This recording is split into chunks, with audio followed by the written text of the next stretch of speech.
किसी अनजान खतरे की ओर इशारा कर रही थीं। उसे हर हलचल पर शक हो रहा था, हर परछाई में खतरा नजर आ रहा था। तभी अचानक दूर एक अंधेरे कोने से किसी ने उसे देखा। नेहा का दिल तेजी से धड़कने लगा। वह जानती थी कि उसकी जिंदगी अब पहले जैसी नहीं रही। बीते कुछ हफ्तों से कोई उसका पीछा कर रहा था। दरवाजे पर बार बार दस्तक होती मगर बाहर कोई नहीं होता। रात को किसी के फुसफुसाने की आवाजें आती मगर जैसे ही वह खिड़की से झांकती सब कुछ शांत हो जाता। नेहा ने तय किया कि अब उसे पुलिस की मदद लेनी होगी, लेकिन जब वह शिकायत दर्ज करवाने थाने पहुंची तो वहां जो देखा उसने उसके होश उड़ा दिए। थाने में पहुंचते ही उसे बताया गया कि उसका केस जिले के एसपी के पास जाएगा। वह सीधे एसपी ऑफिस के बाहर खड़ी थी, लेकिन जैसे ही दरवाजा खुला अंदर बैठी शख्सियत को देखकर उसकी सांसें रुक गईं। कुर्सी पर बैठा इंसान कोई और नहीं बल्कि उसका तलाकशुदा पति अभय राठौर था। वही इंसान जिससे उसने कभी बेइंतहा मोहब्बत की थी और जिसने उसे सबसे बुरे दौर में अकेला छोड़ दिया था। अभय ने भी जैसे ही नेहा को देखा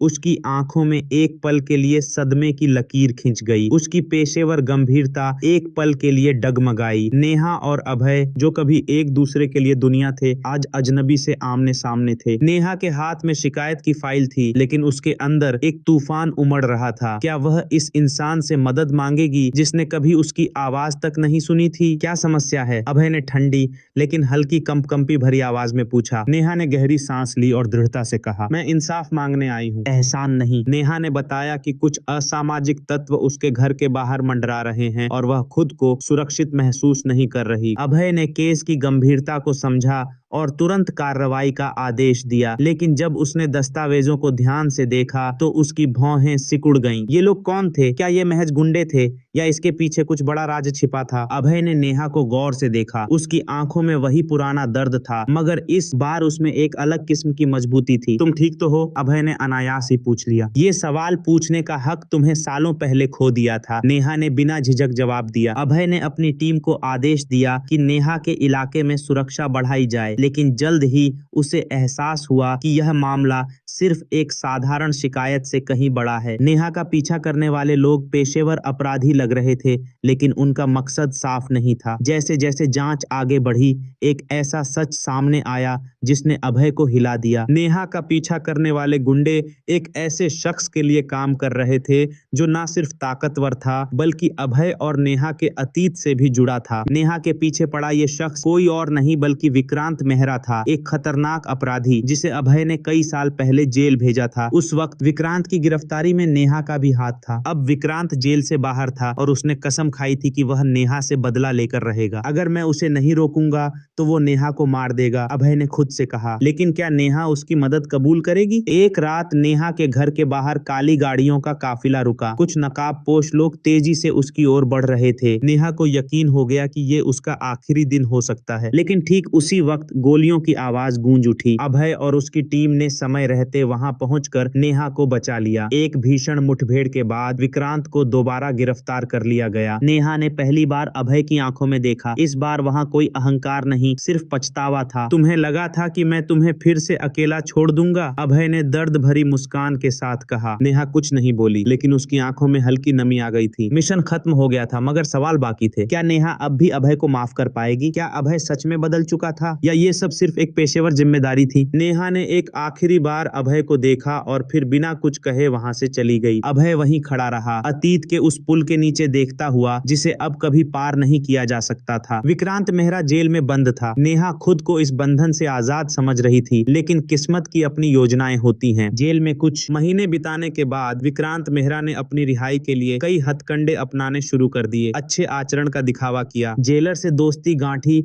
और राजनीतिक ताकतों का सहारा लिया। उसकी किस्मत ने उसका साथ दिया और कुछ ही महीनों में वह जेल से छूट गया। बाहर निकलते ही उसके मन में सिर्फ एक ही चीज थी, नेहा से बदला लेना। नेहा ने इन महीनों में अपनी जिंदगी को नए सिरे से बसाने की कोशिश की। उसने अपनी नौकरी पर ध्यान दिया, अपने परिवार को समय दिया और अपने अतीत को भुलाने की कोशिश करने लगी। लेकिन एक दिन जब वह ऑफिस से घर लौट रही थी तो उसे लगा कि कोई उसका पीछा कर रहा है। शुरू में उसने इसे नजरअंदाज किया, लेकिन जब यह हर दिन होने लगा तो वह डर गई। एक रात जब वह अपने अपार्टमेंट में अकेली थी तो दरवाजे पर दस्तक हुई। जब उसने दरवाजा खोला तो सामने वही चेहरा था जिसे वह अपनी जिंदगी से निकाल फेंकना चाहती थी, विक्रांत मेहरा। विक्रांत मेहरा के चेहरे पर एक खतरनाक मुस्कान थी। उसने कहा, सोचा था कि मुझसे बच जाओगी, तुम सिर्फ मेरी हो नेहा। नेहा ने दरवाजा बंद करने की कोशिश की, लेकिन विक्रांत मेहरा ने जबरदस्ती अंदर घुसने की कोशिश की। किसी तरह नेहा ने खुद को बचाया और पुलिस को फोन करने का नाटक किया, जिससे विक्रांत मेहरा भाग निकला। नेहा का डर अब हकीकत बन चुका था। उसे समझ नहीं आ रहा था कि वह क्या करे। ऐसे में उसे सिर्फ एक ही इंसान याद आया, अभय। अभय जो कुछ साल पहले उसकी जिंदगी से दूर चला गया था, लेकिन अब भी उसके दिल में एक खास जगह रखता था। नेहा ने कांपते हाथों से अभय को फोन किया। अभय, मैं मुसीबत में हूँ, विक्रांत मेहरा वापस आ गया है। अभय कुछ पल के लिए चुप रहा, फिर उसने सिर्फ इतना कहा, मैं आ रहा हूँ। नेहा। कुछ घंटों बाद अभय नेहा के पास था। उसकी आंखों में गुस्सा और चिंता दोनों थे। उसने बिना कुछ कहे नेहा का हाथ थाम लिया और कहा, अब विक्रांत मेहरा को उसके किए की सजा मिलेगी। अभय ने विक्रांत मेहरा के बारे में जानकारी जुटानी शुरू की। उसे पता चला कि अभय अब भी अपने पुराने अपराधी दोस्तों के संपर्क में था और उसकी हैसियत पहले से ज्यादा खतरनाक हो चुकी थी। एक दिन पुलिस से चुपके अपराध को अंजाम देकर भाग रहा था, तभी अभय और अभय की पुलिस की टीमों ने पकड़ने की कोशिश की, जिसमें कुछ घंटे तक मुठभेड़ चला रहा और लास्ट में विक्रांत मेहरा मर गया और उसका सभी साथी भाग निकले, जिससे पूरा मोहल्ला लगभग शांत हो गया। विक्रांत मेहरा के मरने के बाद अभय सीधे नेहा के पास पहुंचा। उसके चेहरे पर गहरी शांति थी, लेकिन उसके हाथों पर खून था। नेहा ने जब उसे इस हालत में देखा तो उसकी आंखों में आंसू आ गए। अभय, तुमने ये क्या कर दिया? अभय ने उसकी तरफ देखा और कहा, मैंने सिर्फ तुम्हें बचाया है। नेहा के दिल में उथल पुथल मची थी। उसने हमेशा हिंसा से दूर रहने की कोशिश की थी, लेकिन आज उसने समझ लिया कि हमेशा न्याय के लिए कानून का इशारा लेना चाहिए। अंत में जीत सत्य का ही होता है। काफी देर की चुप्पी के बाद नेहा ने धीरे से कहा, अब हम क्या करेंगे? अभय ने मुस्कुराकर कहा, अब हम अपनी जिंदगी फिर से शुरू करेंगे।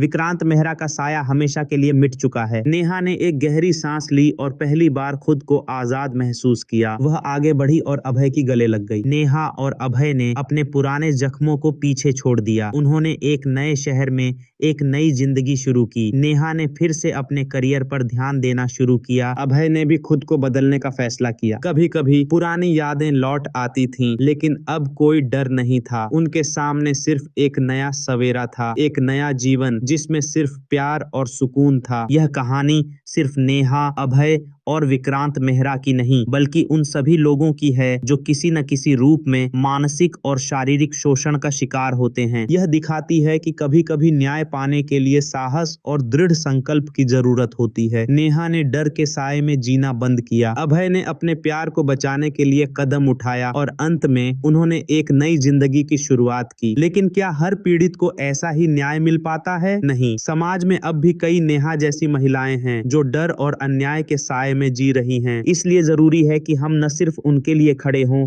बल्कि एक ऐसे समाज का निर्माण करें जहां कोई भी डर के साथ न जिए। अगर आप या आपका कोई करीबी किसी भी तरह के शोषण या उत्पीड़न का शिकार है तो चुप न रहें, अपनी आवाज उठाएं, मदद मांगें, कानून का सहारा लें और सही कदम उठाएं। अगर आपको यह कहानी पसंद आई और आप ऐसी ही और दमदार कहानियां देखना चाहते हैं तो हमारे चैनल को अभी सब्सक्राइब करें। साथ ही वीडियो को लाइक करें, अपने विचार कमेंट में बताएं और इसे ज्यादा से ज्यादा शेयर करें ताकि यह संदेश हर किसी तक पहुंचे। जय हिंद, वंदे मातरम।